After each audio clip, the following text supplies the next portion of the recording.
to Wrestling Talk in the Shop, where we cover all things professional wrestling, from new wrestling to classic wrestling and everything in between. We go to wrestling, we do some wrestling, and everything in the ring. Join us now for Wrestling Talk in the Shop. Hey guys, it's Jonathan, Wrestling Talk in the Shop, and welcome back to the channel. We are passing through Memphis, Tennessee, and we're going to stop. We stopped by and going to pay our respects to one of the WWF Attitude Era legends and son of Hall of Famer Jerry Lawler, Brian Lawler. Follow me, and we're going to walk this way and tell you a little bit about him, and we'll show you his resting place. He was one half of Too Cool with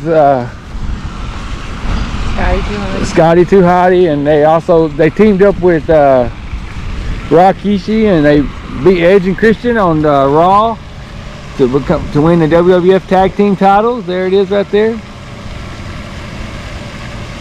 And famous son of Jerry Lawler.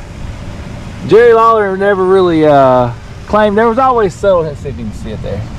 It's always subtle hints that was his son. You know, he would drop them on Raw and stuff, but they never really come out and say it. And he was also early in his USWA wrestling days. He was also tag team partners with Flex Kavana. If anyone's familiar with who that is. Dwayne The Rock Johnson. But he began his career as one half of the masked team, the Twilight Zone, with Tony Williams under the name of Nebula and Quasar. They were masked, and when they became unmasked, he started going as Too Sexy Brian Christopher. He feuded with Jeff Jarrett, Bill Dundee, Tom Pritchard, the Moondogs, and his father Jerry Lawler. His partners were The Rock, known as Flex Kavana, Tony Williams as the New Kids, and he teamed with Doug Gilbert, Scotty Flamingo, and Hot Stuff Eddie Gilbert.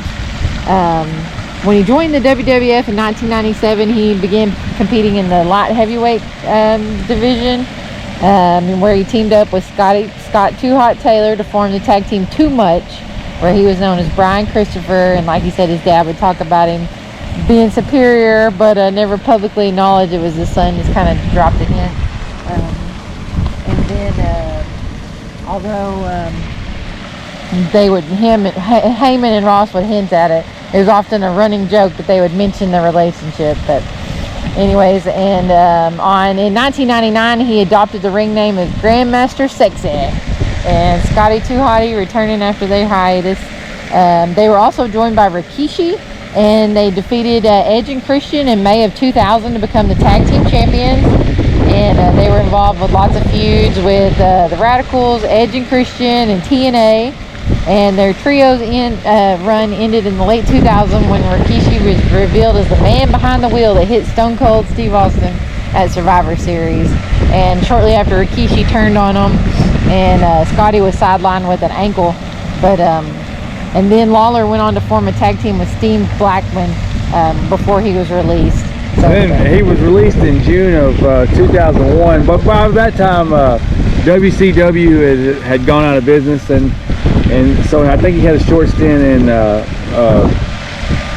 TNA, short stint in TNA in 2002. Then he returned to in 2004 he returned as Grandmaster Sexy, but he wasn't there long. And then later on in his career, he did independent shows. Yeah, worked some independent shows. But let's see. How many championships did he hold in? 44 championships. Yeah, he had 44 championships. And he's a big football fan. Yeah, lifelong Pittsburgh Steelers fan. I can also see that there's two headstones here, because there's another headstone right here. Yep. And you can see. So it's like a little plaque. A little plaque there. You can see that. And he's got it's a beautiful spot here. Yeah, beautiful spot here. You can see. Got the ducks on the pond there. You can see. It was really easy to find. Yeah. But anyways, we were passing through and thought we would stop by and pay our respects. And thanks for watching, guys. Like and subscribe. Hit that notification bell.